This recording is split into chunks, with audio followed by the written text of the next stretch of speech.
है। इसलिए आज के दिन आप 5, 7, 11 या 13 कौड़ियां लाकर आप चाहें तो धनतेरस की शाम को या फिर दीपावली की रात को इनकी पूजा करके रोली, अक्षत, कुमकुम अर्पित करके फिर एक लाल कपड़े में बांधकर आपको अपने घर में जहां पर भी आप धन रखते हैं वहां रख देना चाहिए।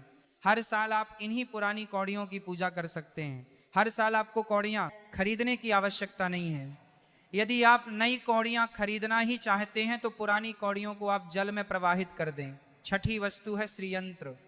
श्रीयंत्र खरीदते समय देख लीजिएगा कि उस पर सभी चिन्ह, सभी जो भी निशान होते हैं वह अच्छे से अंकित होने चाहिए। श्रीयंत्र जिस घर में होता है, नियमित रूप से श्रीयंत्र की पूजा जिस घर में होती है, वहां पर भी कभी धन का अभाव नहीं रहता।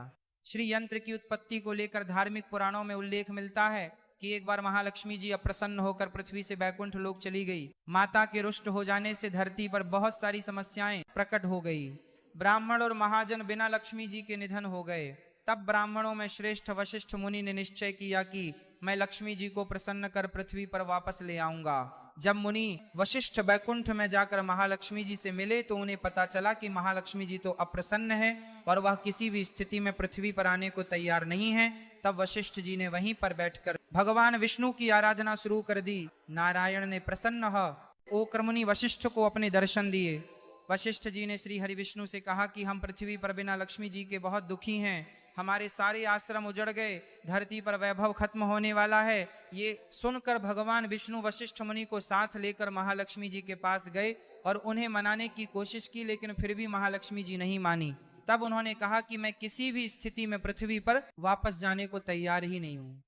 जब चारों दिशाओं में महालक्ष्मी जी के पृथ्वी पर वापस न आने की बात फैल गई, तब देवताओं के गुरु बृहस्पति जी ने एक युक्ति सुझाई। उन्होंने कहा कि अब श्री यंत्र साधना ही एकमात्र उपाय बचा है, जिसे महालक्ष्मी जी को धरती पर आना ही पड़ेगा। गुरु बृहस्पति जी के निर्देशों से श्री हरि ने धातु पर श्री यंत्र का निर्माण किया और उसे मंत्र सिद्ध प्राण प्रतिष्ठा युक्त करते हुए दीपावली के 2 दिन पूर्व धन त्रयोदशी को श्री यंत्र पर स्थापित करके विधि विधान से उसका पूजन किया। पूजन समाप्त होते होते माता लक्ष्मी जी को वहां आना ही पड़ा और वे बोली कि मैं किसी भी स्थिति में यहाँ आने के लिए तैयार नहीं थी, ये मेरा प्रण था, परंतु बृहस्पति जी की युक्ति से मुझे आना ही पड़ा। श्री यंत्र मेरा आधार है और इसी में मेरी आत्मा भी बसती है। यही कारण है कि धनतेरस के दिन श्री यंत्र खरीदना चाहिए और अपने घर में स्थापित करना चाहिए। 7वीं वस्तु है 7 मुखी रुद्राक्ष की माला या फिर 7 मुखी रुद्राक्ष। अगर आप धनतेरस के दिन 7 मुखी रुद्राक्ष घर पर लाते हैं और फिर उसकी विधि विधान से पूजा करते हैं या भगवान शिव की पूजा में आप इस रुद्राक्ष को प्रयोग करते हैं, किसी भी मंत्र का जाप करते हैं, तो उससे भी आपके घर में कभी परेशानी नहीं आती। किसी प्रकार का कोई अकाल मृत्यु का भय नहीं रहता, क्योंकि दीपावली दीपों का त्योहार होता है और इस दिन अपने घर में अपने अपनी सामर्थ्य के अनुसार दीपक जलाए जाते हैं। धनतेरस के दिन भी दीप जलाने चाहिए। अगर आप चाहते हैं आपके घर में साक्षात महालक्ष्मी जी का वास सदा बना रहे, पूरे वर्ष भर आपके घर में धन की कोई कमी ना रहे, आपको कभी कर्ज लेने की नौबत ना आए, तो ऐसे में धनतेरस की शाम को आप 13 दीपक घर के अंदर और 13 दीपक घर के बाहर जलाएं। ऐसा करने से भी महालक्ष्मी जी का आशीर्वाद प्राप्त होता है। और धनतेरस के दिन 8वीं जो वस्तु है वह आपको मिट्टी के दीपक जरूर खरीद कर लाने चाहिए। मिट्टी के दीपक आप अपनी सामर्थ्य के अनुसार खरीद कर ला सकते। अगर हो सके तो किसी जरूरतमंद को, जहां पर धन का भाव हो, ऐसे घर में आप मिट्टी के दीपक का तेल सहित और बाती सहित रुई सहित दान भी कर सकते हैं। 9वीं वस्तु जो आपको खरीद कर लानी चाहिए वह है लक्ष्मी जी और गणेश जी की मूर्ति। वैसे तो मिट्टी की मूर्ति ही घर पर लाना शुभ होता है, लेकिन यदि आप मिट्टी की मूर्ति लाना चाहे तो धातु की मूर्ति, जैसे कि आप चांदी की, सोने की या पीतल की मूर्ति भी घर पर ला सकते हैं। अगर आपके पास पहले से ही मूर्तियां हैं तो आप जरूरी नहीं है कि हर दीपावली पर मूर्ति खरीदें। धातु की मूर्ति यदि है तो हर साल आप मूर्ति ना खरीदें, लेकिन मिट्टी की मूर्ति हैं तो उनका विसर्जन कर आपको धनतेरस के दिन नई मूर्तियां लाकर उनकी पूजा विधि विधान से करनी चाहिए।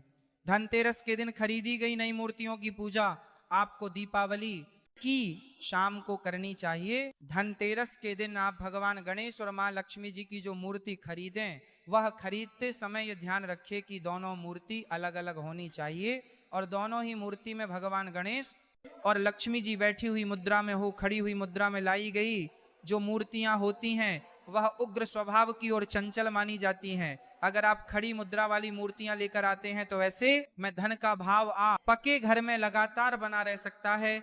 और आपको ध्यान रखना है कि जो मूर्तियां आप लेकर आए वो कहीं से भी खंडित ना हो, टूटी हुई ना हो।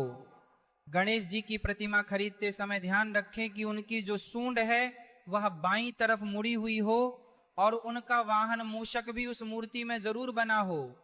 और भगवान गणेश के एक हाथ में लड्डू या मोदक भी होना चाहिए। और महालक्ष्मी जी की जो मूर्ति है वह कमल के फूल पर विराजित होनी चाहिए। और उनके हाथ में सिक्के हों या फिर सिक्के गिरने वाली अवस्था में हों। ऐसी मूर्तियां घर पर लाना बहुत शुभ होता है। बहुत से लोग आज के दिन उल्लू पर विराजमान मूर्ति या फिर तस्वीर घर पर लेकर आते हैं, लेकिन आपको हाथी या फिर कमल के फूल पर विराजमान लक्ष्मी जी की मूर्ति या तस्वीर ही घर पर लानी चाहिए। कभी भी प्लास्टिक ऑफ पेरिस, जिसे पोप कहते हैं, प्लास्टिक की मूर्तियां इस दिन नहीं खरीदनी चाहिए और ना ही पूजा में उनका प्रयोग करना चाहिए। आप केवल मिट्टी के या फिर धातु की मूर्ति ही लेकर आएं। अष्ट धातु की मूर्ति भी आप ला सकते हैं। धनतेरस